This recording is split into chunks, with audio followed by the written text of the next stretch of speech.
Right, I'd like to welcome you to the next episode of Rounders Reconnect, where we're going around interviewing pioneers of the sport and people that have been involved in the sport, some for a long time and some for just very early years.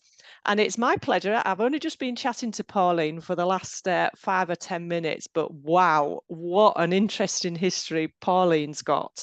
She's a true Rounders advocate, and you've been involved as a board member, as an umpire, as a coach, as a player, and just dedicated so much to the governing body. So it's my absolute pleasure to welcome you to this interview, for you to share your memories and how you've been involved, so that people can get a real feel for Rounders through the ages, really. So welcome, Pauline. Thank you, Julia. So tell me at first, how did you get in? So where are you from originally, and how did you get involved in Rounders? Yeah, I was born in Hull, East Yorkshire. And like many people, my first memories of being involved in Rounders was at school. I was around 13 years old and I did not enjoy playing sport, hated it, all apart from Rounders. I thought Rounders was fabulous and fun. I remember being in awe of my friend Anne because she could smash the ball into deep field with ease. Yeah. Wow. And what bit did you really enjoy? What attracted it to it for you? Well, I felt that I belonged, whereas the other sports that I tried, like netball and hockey, I really didn't enjoy them. It wasn't for me. I wasn't very good at it.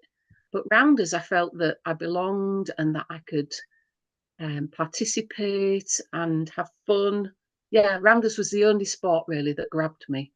It's a really interesting community, isn't it? And if you talk to many people, they all have played Rounders, haven't they, at some point, whoever they are, whether it be at school or as in a league, or as part of Girl Guides or Scouts or wherever. Everyone sort of has participated, hasn't it? So how did you get involved then in sort of the actual organisation of Rounders, and Yeah, your involvement? yeah. In the early 2000s, I created and ran the Hull Work Sports Association Women's Rounders League. And that was fabulous, seeing lots of teams joining the league and getting involved playing competitively. But mainly it was the social aspect. You know, you make friends and you have such fun on the field.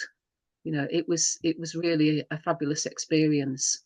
Well, that's really interesting, because I remember in the sort of 60s, 70s, works leagues for sport were really big, weren't they? I remember in Yeah. Hull in particular, lots of different work leagues. So what made you sort of look at the work leagues and begin to make things happen there then?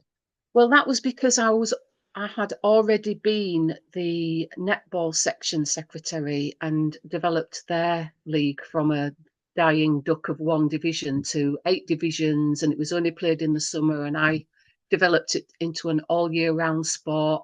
I brought in tournaments and presentation nights and umpiring courses, and grew the sport massively in Hull.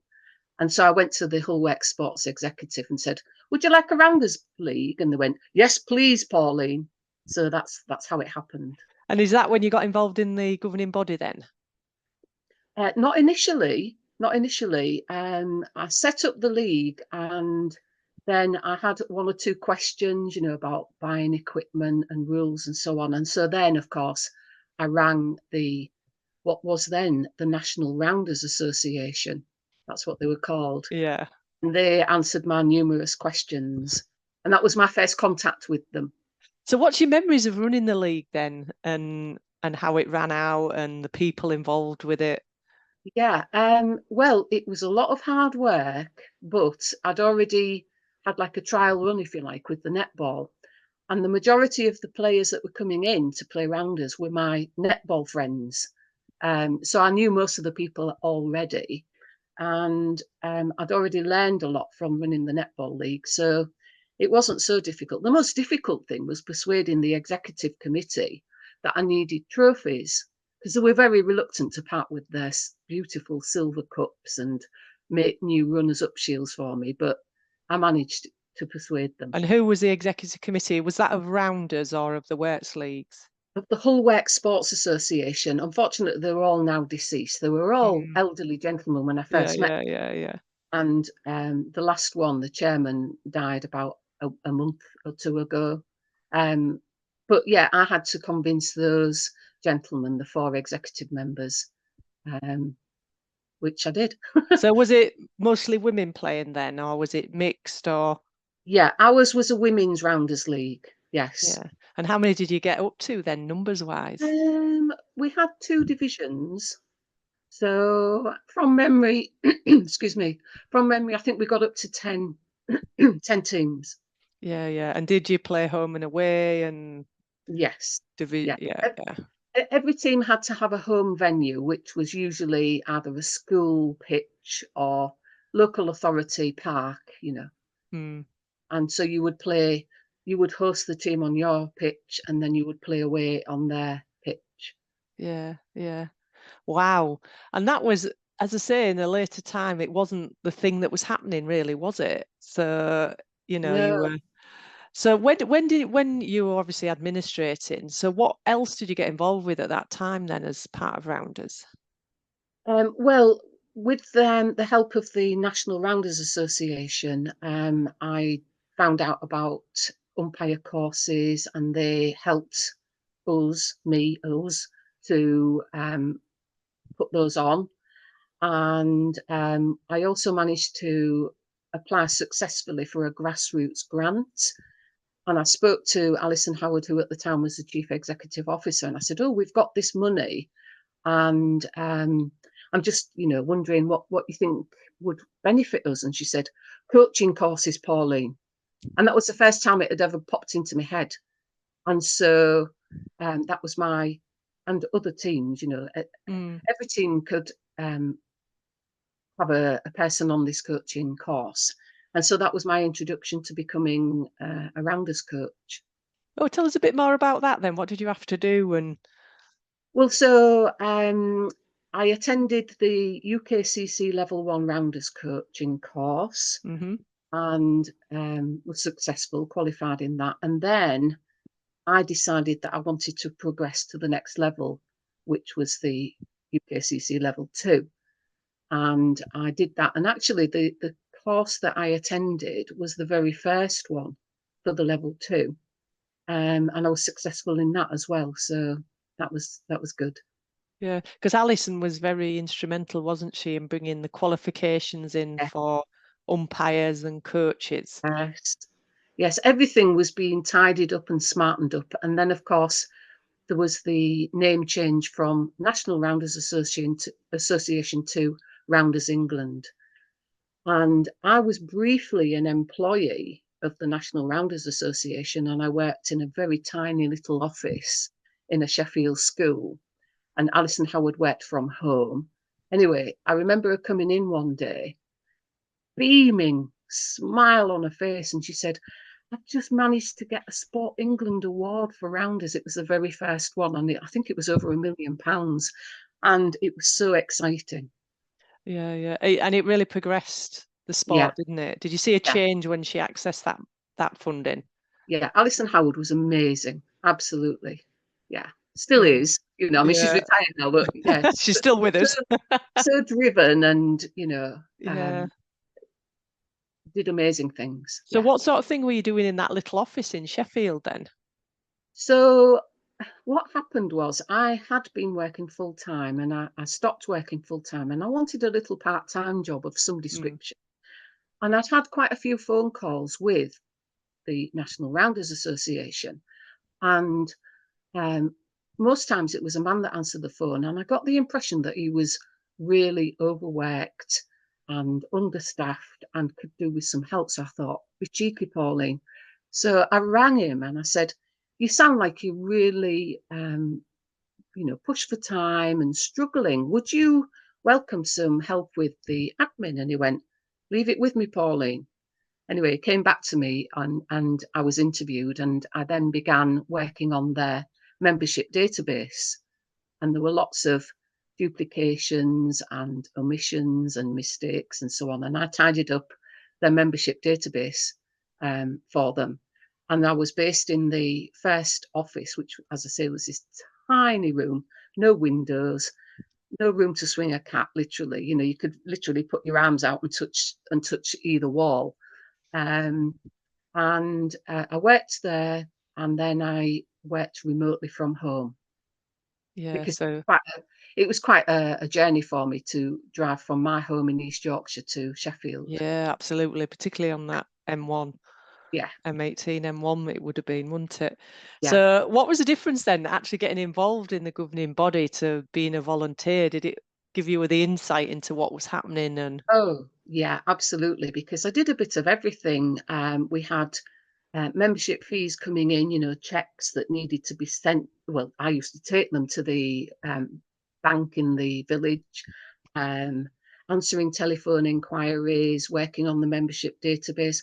I did a bit of everything, really. I wasn't the boss, I was yeah. reporting to a boss, and then Alison Howard was chief executive officer in working from home remotely. Mm, So at the time, I think there were just four of us.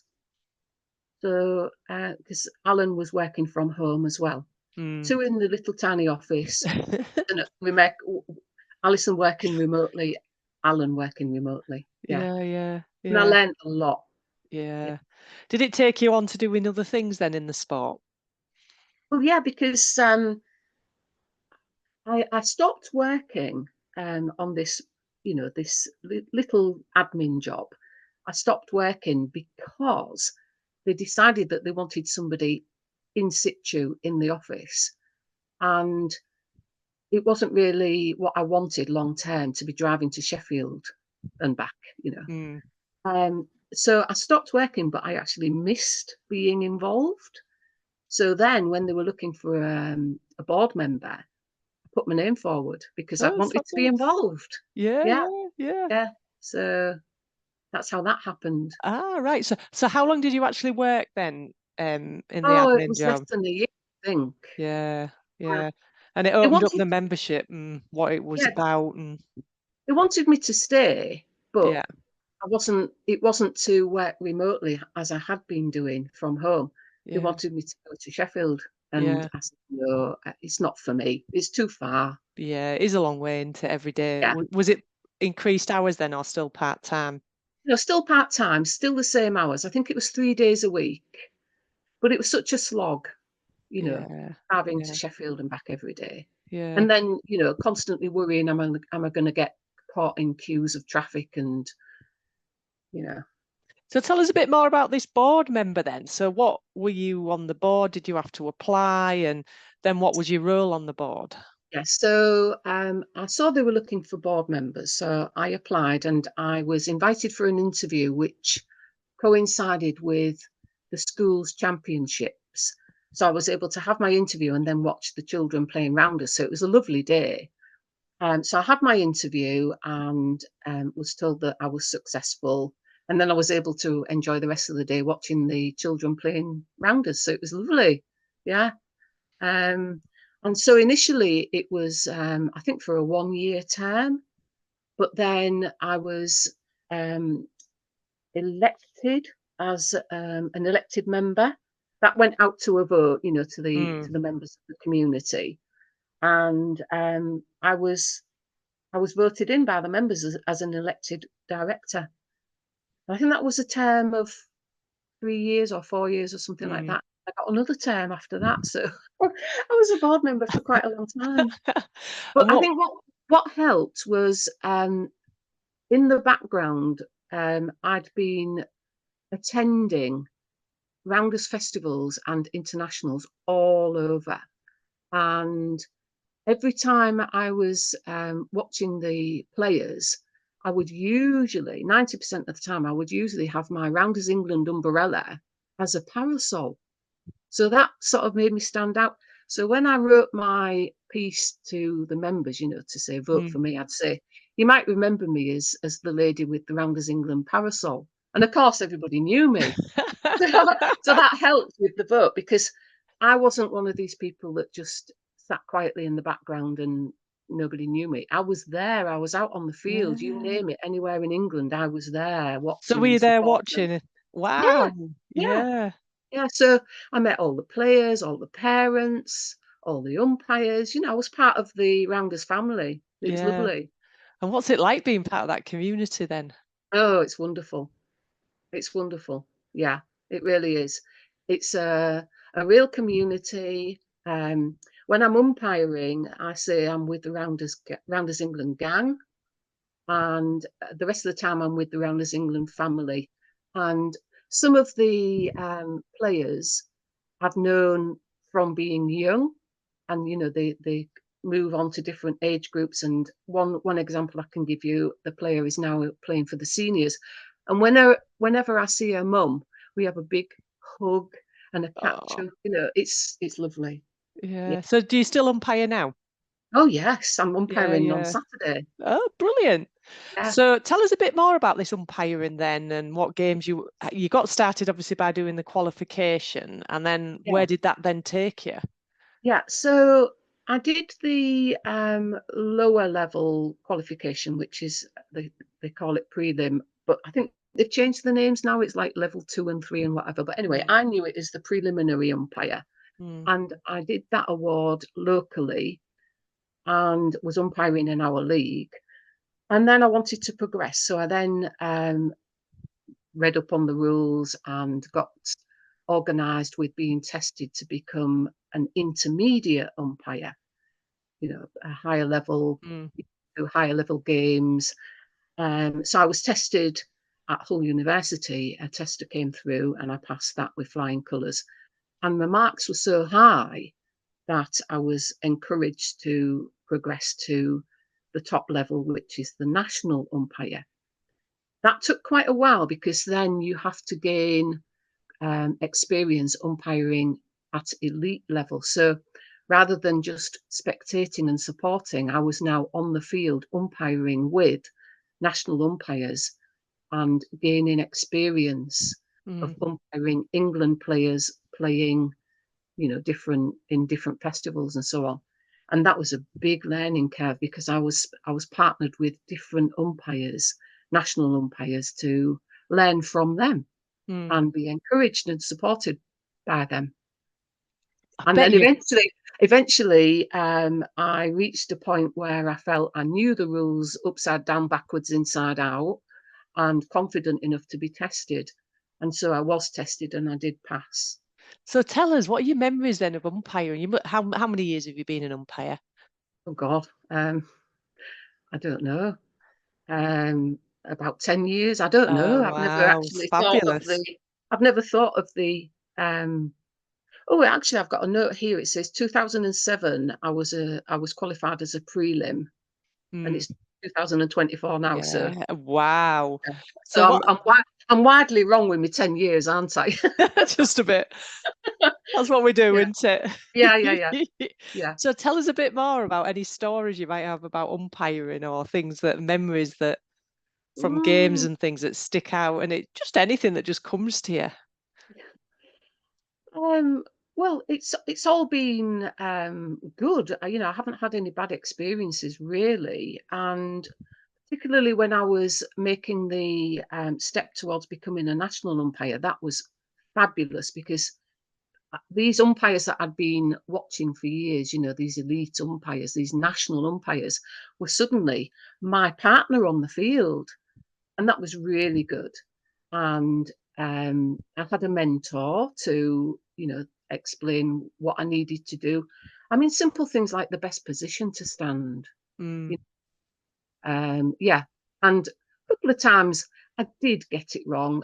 Usually when I was the bowlers umpire, I'd be focusing me vision on who was running for fourth post and not realise that there was a ball that was being thrown in by the deep fielder and I got whacked by the ball because I wasn't keeping an eye on that as well, yeah, yeah, yeah. and there was an occasion where I positioned, I thought, perfectly to view the live batter running round the corner from second to third post, but I got in the way. and the batter collided with me, and I learned from that. I thought, oh God, Yeah. you need to give a bit more space because you're on the live running track, Yeah. Yeah. So Absolutely. I did make a couple of mistakes, but on the whole, it was a really good experience. Yeah. Yeah. And still is by the sound of it. So do you Oh still yeah. do all levels now then? Yes, I'm umpiring on Saturday. That's the university finals, Yeah. and I'm actually umpiring with two of the top umpires. I consider two of the best umpires in England. So that's Yeah. forward to that. Oh, wow. What a fantastic honour. Mm. I want to go back to you as a board member because we didn't really cover this. What were your responsibilities? Because I think you were around safeguarding, weren't you? And at one point, the chair, Vice chair. vice chair. Yeah, yeah. So yeah, I started out as just a board member, and everybody is equal on a board. Everybody is equal, and if the chair is good, he or she will ensure that everybody contributes. So if there's somebody that's a little bit quiet, it's the chair's job to say, Pauline, we haven't heard from you. How do you feel about this? To get everybody contributing and involved. And I became the safeguarding champion, if you like, and that meant that I would attend safeguarding meetings at the Rounders England office in Sheffield, and learn more about the subject. I had an enhanced DBS. DRB, DBS, Yeah. sorry, Yeah. C and DBS. Yeah, it Yeah. It was. used to be something else, didn't it? Yeah, Yeah. yeah. And that was interesting. Understanding the how to keep people safe, whether they're children or vulnerable adults. It was good. Mm. And so did you help sort of develop that policy and No, I can't take credit for that. No, that yeah, that would be the Rounders England staff, mainly yeah, Sean. yeah. Yeah. Oh, brilliant. So tell us now then, what's your proudest achievement? When you're looking back at everything that you've done, what's your proudest achievement? Can you see that? I can indeed. Yeah. Yeah. So being the first to test and bring indoor rounders from an idea to reality. So I had the first indoor rounders sessions with the Hullwork Sports League that I was running, and helped to develop the game and the rules. And I'm very proud that Alison Howard, she didn't tell me she was going to do this, but she had my name published in the very first rule book. I don't know if you can see that. Oh, yeah. No, lift it up a bit.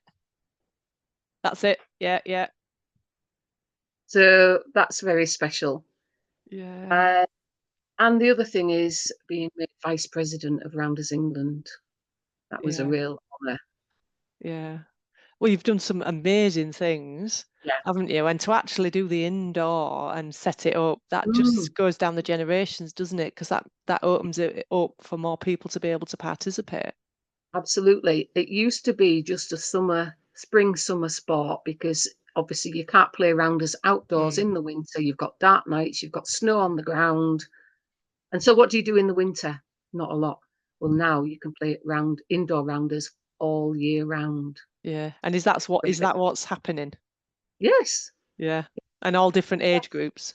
Yes, absolutely. And Yeah, it's a fast game because you're in a smaller environment. yeah, It's super fast. You've got to be really on your game, catching, because you have to catch a ball that rebounds off the wall or off the ceiling. Yeah, it's a yeah. great game. Oh, fantastic. Well done with that. That is just a great initiative. It's just Yeah, absolute, and it is really something to be proud of. yeah, Really something to be proud of. So, tell me a bit more about the most positive aspects of your involvement in Rounders when you begin to look at it all. yeah. Well, I think that's for others to judge. You know, what do people think I've contributed? But I would say I've always been a champion for the grassroots players. They're as important to me as the elite. But I've always enjoyed spotting talent and handing out. Have you heard of the golden ticket? No, tell me a bit more about that. Can you see that? I can, yeah, yeah, yeah. Yeah. So as umpires, we are handed out some of these tickets at each festival that we attend. So I'll have some on Saturday. And if I spot a talented player at the end of the match, I'll go and speak to her or him if it's a mixed, if it's Mm, children. I'll go and speak to her and say, I noticed you and you did this and you did that. I'll explain the moves that I thought were really spectacular and encourage them to fill in their details, take it to the Rounders England gazebo. And this is, if I was saying this to the player, this is your route to the talent pathway and potentially becoming an England player. what a great honour that is, isn't it? Yeah, And have you seen, tell us about the young people that you've seen come through where they've reached the elite squad. yeah. Well, I've handed out, I would say, half a dozen of these so far, and their face lights up. I mean, they've probably been told by their teammates that, oh, you're really good, this, that, or the other, but Mm, for an umpire who's never met them before to come over and acknowledge their skill in a particular area, or maybe mm. they're an all-rounder and they're great at batting and fielding, whatever, the face lights up and they're so excited about what the future holds. It's wonderful to be a part of, Yeah, really. yeah. And then seeing the next generation coming through Yeah, and you're playing part of that. yeah, Yeah, yeah. yeah. So I want to talk a bit more about your equipment testing, Mrs. Yeah, yeah. Tell us a So, bit, what, first of all, tell us about the role and um, then we'll go from there. well, I'm no longer the organizer or the manager, if you like, of the Hullwork Sports Rounders League. But at the time that I was approached by Rounders England. Would I be interested in testing equipment in matches? You know, and I said, yeah, great. Send whatever you've got. So we tested Rounders bases, Rounders posts, various bats and balls, and you name it. We tested them. Um, I made a suggestion actually to the supplier and said, we play with a white leather rounders match ball. And when the light's a little bit gloomy, and if it's rain, it has rained and there's Mm, dark skies, it's actually difficult to spot that white ball if somebody's, you know, hit it for miles, or it seems like it's been hit. A ball in a different colour, a brighter colour. So we actually tested the first coloured balls. So we had pink, yellow, green, orange, a range of colours. And so I put those on test in our league, and then I wrote a report afterwards, and I said, the best colour by far that clashes massively with green grass is orange, bright orange. You can see it for miles. mm, Whereas a white ball disappears, you can't mm, see it. So I had an involvement in that, and now you can buy those, leather mm. balls in green I've and seen them pink and actually. yellow. Yeah, Yeah, well, I was the first one to test them. yeah, brilliant. And then I had a call from Rounders England one day to say, we've got this bat, Pauline. Would you like to put it on test in your league? I said, yeah, sure.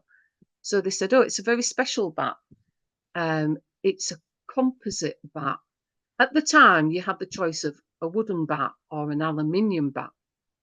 And most of the stronger players, the more elite level, would have an aluminium bat because you can hit the ball further with them. But the problem with the aluminium bat is it's a narrower circumference.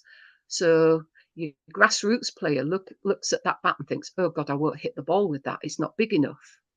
And so that was always the issue. Do you go with the wooden bat, which is bigger, or the aluminium bat which has a better striking surface? Anyway, so I was sent this bat to put on test, and here it is. You see that? Yeah, yeah, I can. Yeah, wooden So it and then combines the yeah, yeah, wooden bat with the aluminium sleeve. So this yeah, is the yeah. prototype, the first in the world. Wow. In the world. Yeah, yeah. And so I put it on test in our league in the Hull area. And then, because I do such a lot of travelling to Rounders festivals, I took it with me to festivals so that players could play with it and test it. And particularly England players, because usually you have an England team that turns up to a festival. So I got all the England players to test it and give me their opinions, and I did a report at the end. And as a thank you, I was gifted the bat. So that's it. Oh, That's how I've ended up wow. with the prototype. Oh, how fabulous is that? Yeah, So do you have it somewhere around the house then? yeah, I play with it. Oh, do you? Yeah, it's all marked and Yeah, yeah. Oh, I'm plastic. glad And you it's see, still in use. Yeah, oh yeah, yeah, yeah, yeah. Oh, that's fabulous. yeah. Oh, what a claim to fame. Well, What a claim not to fame. really, but No, now it I've told is. you. Yeah, it is. It's fabulous. So Yeah, when you reflect on sort of everything you've achieved in round, and you have achieved right from the beginning, right from that 13-year-old girl yeah, starting to play rounders, discovering that you've enjoyed it, to being on the board, an umpire, a coach, testing equipment, you know, yeah. setting up new competitions, actually working in the sport as well. Mm. Sort of when you look at achievements, how does that make you feel?